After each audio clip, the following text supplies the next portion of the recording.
What's good, Skull Nation? Strap in, because what the Minnesota Vikings just assembled at the quarterback position is either the most underrated roster construction move of the entire 2026 offseason, or it's the most beautifully chaotic quarterback soap opera this franchise has cooked up since the days of Dante Culpepper throwing frozen ropes in a blizzard. Either way, we are here for it. Every single second of it. Let's start with the headline that should have broken the internet and somehow didn't get the respect it deserves. The Minnesota Vikings, your Minnesota Vikings, Skull Nation, have a potential top 10 quarterback on the roster for $1.3 million. $1.3 million. That is league minimum money. That is less than what some backup tight ends make to stand on the sideline and hold a clipboard. Kyler Murray, the former #1 overall pick in the 2019 NFL Draft, a two-time Pro Bowler, a guy who was putting up electric numbers in the desert with essentially nothing around him for years, is now suiting up in purple and gold for what amounts to couch cushion money. And the reason it's possible? Because the Arizona Cardinals are still on the hook for $36.8 million of guaranteed money from the massive extension Murray signed back in 2022. The Cardinals cut him, eat the cap hit, and the Vikings waltz in and scoop up a franchise-level talent for a fraction of the cost. This is the NFL version of finding a Rolex watch at a garage sale with the price tag still reading $5. You don't ask questions. You just buy it and run. Now, we need to pump the brakes for 1 second and appreciate just how surreal this moment is for anyone who has watched Kyler Murray's career closely. Here is a guy who was once the face of the Arizona Cardinals franchise. A dynamic dual threat weapon, a legitimate nightmare for defensive coordinators on Sunday afternoons, a quarterback who consistently produced at a high level despite playing behind shaky offensive lines with receiver rooms that ranged from decent to downright embarrassing. Murray was never the problem in Arizona. He was the one guy holding that ship together with duct tape and sheer force of will. Then came the foot injury in 2025, the quiet benching when veteran Jacoby Brissett stepped in and played better football, and ultimately the release that officially closed the door on Murray's time in the desert. 7 years. Gone. Just like that. But here is where the story gets genuinely compelling. Skull Nation.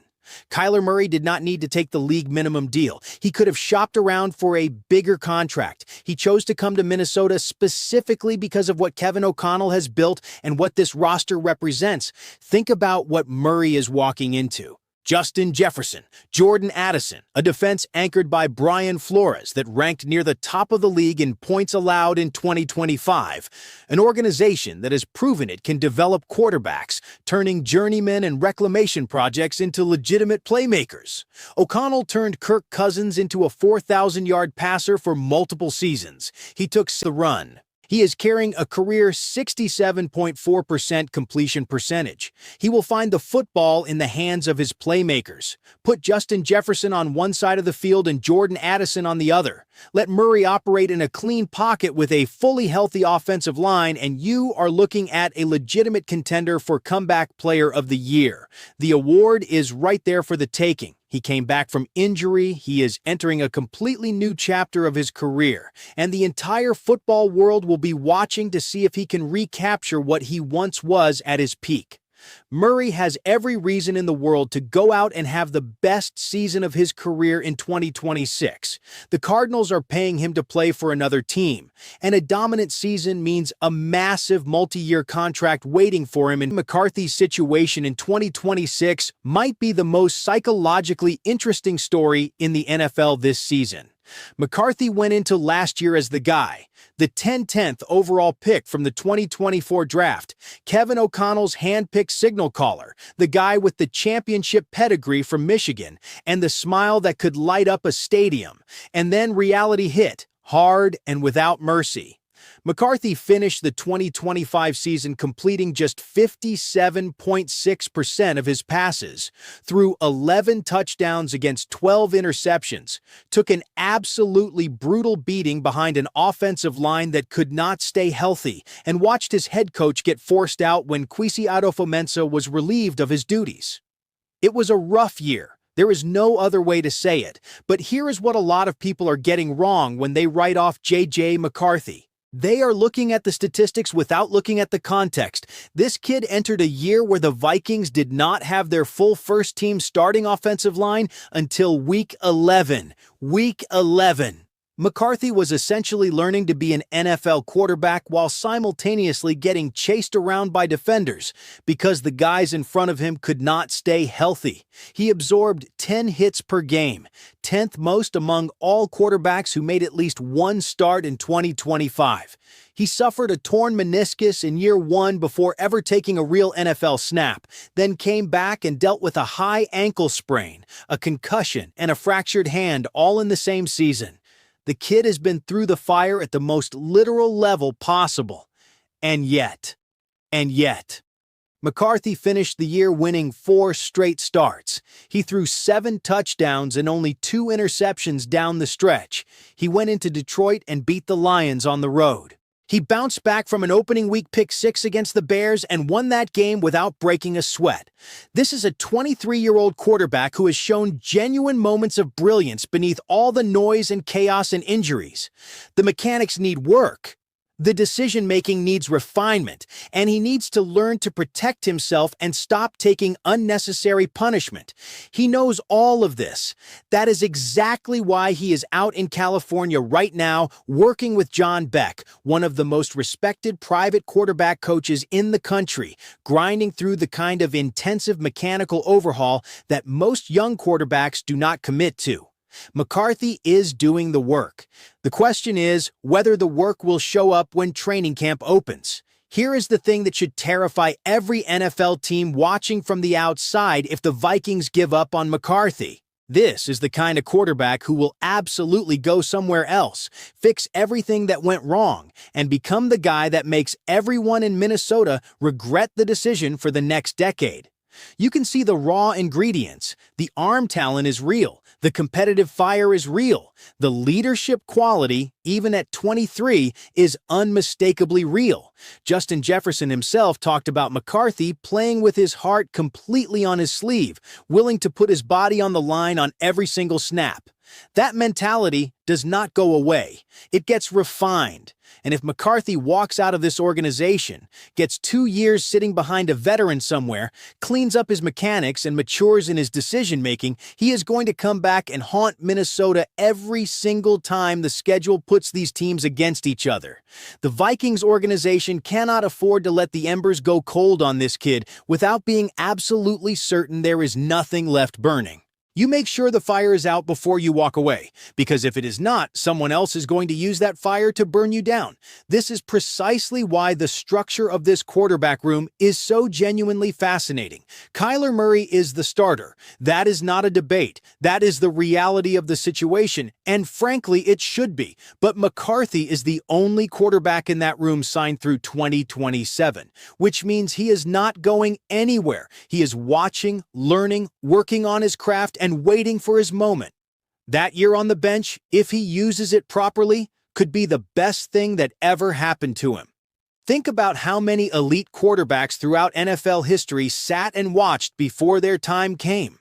The league used to be built on patience with young signal callers, and somewhere along the way, the culture shifted toward throwing first-round picks into the fire before they have fully baked. McCarthy got tossed into that fire before he was remotely ready. Now, with Murray in front of him, he gets a chance to actually develop properly. And then there is Carson Wentz, who rounds out this quarterback room as the veteran backup insurance policy. Wentz played genuinely solid football last season before the injury bug found him, which is becoming its own running gag at this point.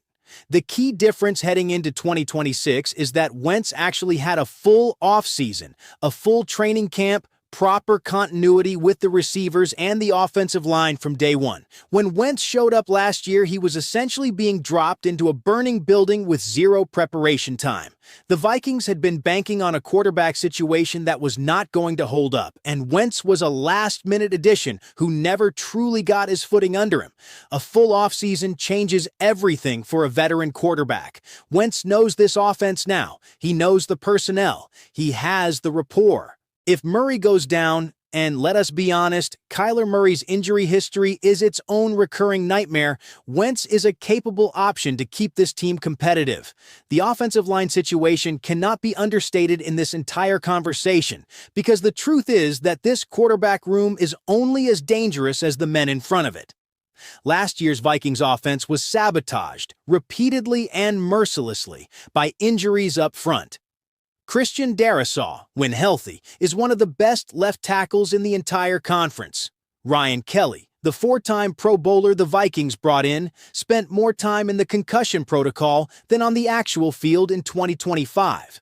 Without continuity up front, no quarterback on the planet can consistently function at a high level. Murray's game has evolved since his early Arizona days. He is not the same scrambling escape artist he once was, which means the offensive line needs to hold up, because you cannot rely on Murray simply outrunning every pass rush situation the way he might have at 24 years old.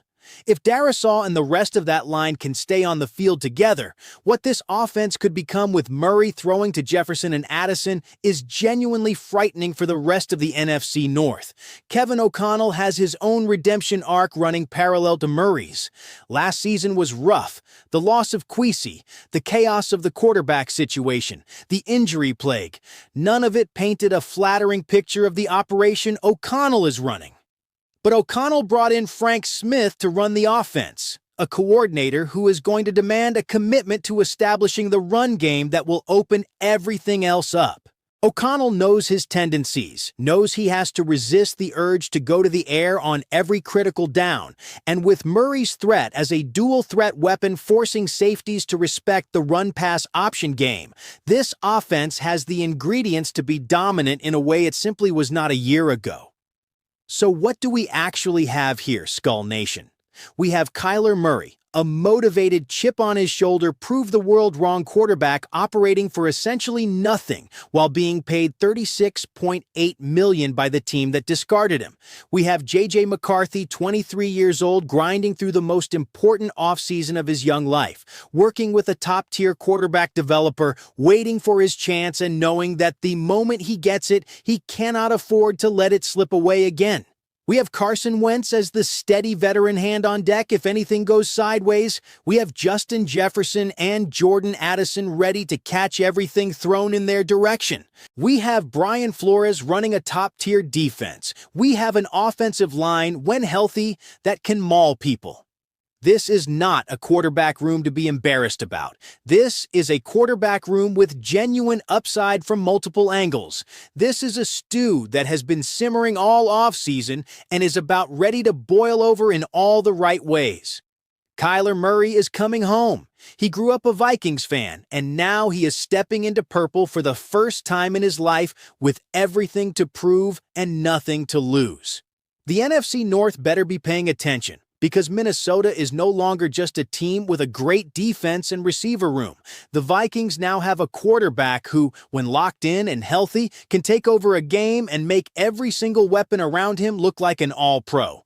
Welcome to Minnesota, Kyler. Skull Nation has been waiting for exactly this kind of electricity at the most important position on the field. Let's get it.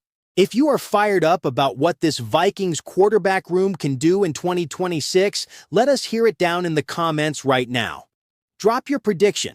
Is Kyler Murray the comeback player of the year, or does J.J. McCarthy find a way to wrestle the starting job back before the season ends? Sound off below. And if you are not already subscribed to the channel, what are you even doing? Hit that subscribe button, ring the notification bell, and join the Skull Nation for every piece of Vikings coverage from the offseason all the way through what we fully expect to be a deep postseason run. We are just getting started, and you do not want to miss a single moment of what is coming. Let's ride, Skull Nation.